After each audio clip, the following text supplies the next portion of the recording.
If you're just getting started into photo and video, there are so many different lenses out there. There are zooms, there are primes, there are different focal lengths. Should you get primes? Should you get zooms? Should you get a little bit of both?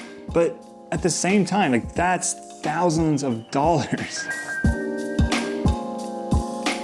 Hey, and welcome to the channel. If you're new around here, my name is Trent Irwin, and I've been a photographer and videographer for the last 9 years, and I have my own production business doing photo and video for various clients. And when I was getting started back in 2014, I didn't know much about lenses at all. I didn't know about the f-stops. I didn't know why you would get primes. I didn't know why you would want certain focal lengths over other ones. I didn't know anything about lens compression. I didn't know that. I'm gonna show you the benefits of having zoom lenses and then why you might want to consider prime lenses as well, and then maybe having a mixture of these in your bag. But stick around for the end where I'm gonna talk about how I built my business off of just one lens, and I used that one lens heavily for 2 years and actually made a 6-figure salary just using one camera and one lens, so stick around for that. So why would you get zoom lenses versus prime lenses? Well, the reason why I love a zoom lens, especially like the 24-70, is it's all about versatility. When you're getting started, it's a lot to manage everything that you're doing, all the coverage that you're getting, talking to the client, and then worrying about having to swap out a lot of different lenses. Let's say you had a 35 prime, a 50 prime, and an 85 prime. All of those are good lenses for different applications, but trying to switch those out and manage all that, and again, it's just overwhelming if you don't know how to manage that and how to utilize that. So that's why zoom lenses are amazing, because they give you the versatility of having wide shots, but then you can also go tighter and isolate certain subjects. That's useful for both photo and for video purposes as well. Now, when it comes to aperture with zoom lenses, you're typically going to see f2.8 and also f4. And I would tell you in the very beginning, it's gonna be easy to want to go for the f4 because it's a cheaper option. But what that aperture does at f4 is actually brings in less light into the lens. And so that's why I would recommend choosing a zoom lens that is an f2.8, because that's gonna bring in more light and it's gonna give you more ability to capture things in various lighting conditions. So maybe you're shooting an event, you're not in control over the lighting, whether it's inside or whether it's outdoors. And an f2.8 is gonna allow you to bring more light into that lens. You're gonna have less grain, you're gonna have less noise in your picture, both in photo and video. And not only at f2.8 is it gonna bring more light into your lens and into your camera, but it's gonna give you a nicer bokeh. And whenever we're thinking about professional photography and professional video and filmmaking, bokeh is a big deal that really separates an image looking professional versus amateur. So having 2.8 is gonna give you more of that, and that's a really nice thing. So having an f2.8 is really useful. Again, it's tempting, it's very tempting to go with the f4, and I did it when I was getting started. And you can see I don't have an f4 lens around. I don't have a zoom that's an f4 anymore because it just wasn't the best for me when I got out there and started using it. So try and stay away from the zoom lenses that are an f4 and just go ahead and invest your money into an f2.8, because the f2.8s, or in this case, an f1.8 that I've had these for 4 to 5 years, and they have all served me well, and they continue to serve me well.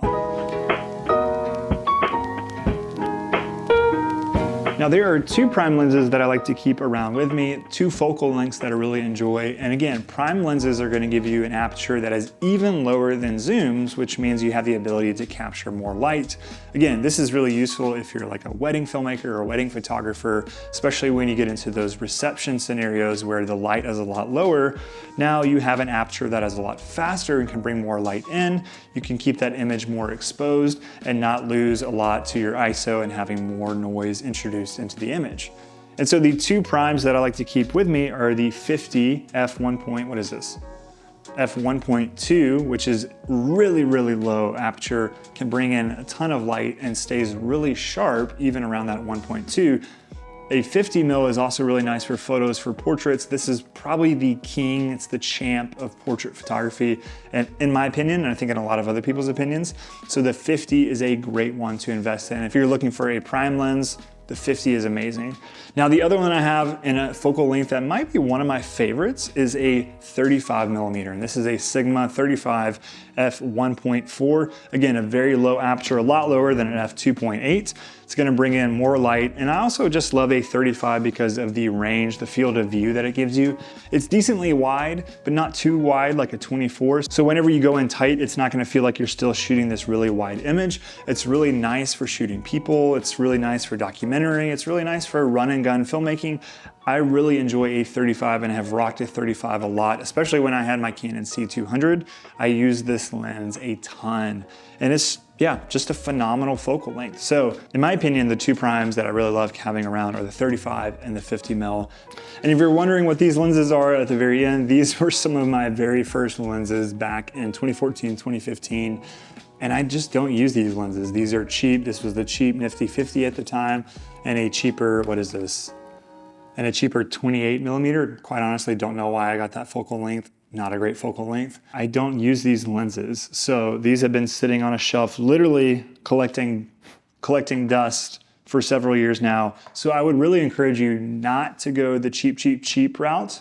Although like on the Canon line, the RF 35 1.8, I used to have that lens. I love that lens. It's a $500 or $400 lens. It's a great lens that I think you could use for a long time. And I think more of the budget-friendly options are better these days, but I would really discourage you from just trying to pick up the budget options, because what you're gonna end up doing, they're gonna sit on a shelf somewhere for years to come. And the ones that you invest more of your money into are thoughtful, purposeful. Those are gonna be the lenses that you can use for up to a decade, if not longer, and really get a lot of use and do a lot of projects with them. And finally, if you're wondering which of these lenses was the one that I used almost exclusively for 2 years to build my business just with that one lens, it is the Tamron 24-70 f2.8. And you can get a 24-70 in pretty much any brand, from Sony to Canon to Zeiss to Sigma to Rokinon to whatever. There's a 24-70. And for both photo and video, this is such a versatile focal length. This, in terms of a zoom lens, might be my favorite zoom focal length, because you can go wide at 24 and you can also isolate a subject at 70, and that is really useful. I found myself over those 2 years sometimes wanting a little bit more reach, and that's why I ended up investing in the 70-200. But that was only for specific events or for sports or certain projects where I just needed a little bit more reach. But I would say for 75% of the projects that I was shooting, this lens was all I needed. And again, investing in the 2.8 versus an f4, the f4 would have just not been useful for me.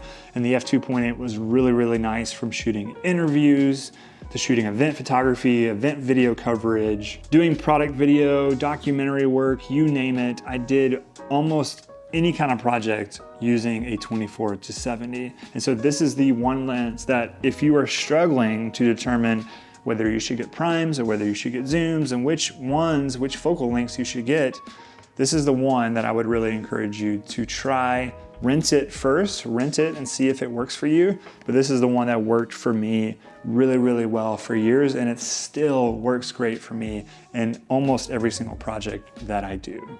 Now, outside of the Tamron 24-70, another zoom lens that is really amazing if you have a crop sensor lens is the Sigma 18-35 f1.8. f1.8 in a zoom. That is amazing. And f1.8 is more of like a prime aperture, but you get that in this zoom lens. And so putting this on my Canon C70, when I had my Canon C200, and now on my Fuji X-H2S, this is an incredible lens if you have a crop sensored camera of any kind. Sigma 18-35 f1.8. So these two zooms are ones that I have used so much on different projects over the last few years.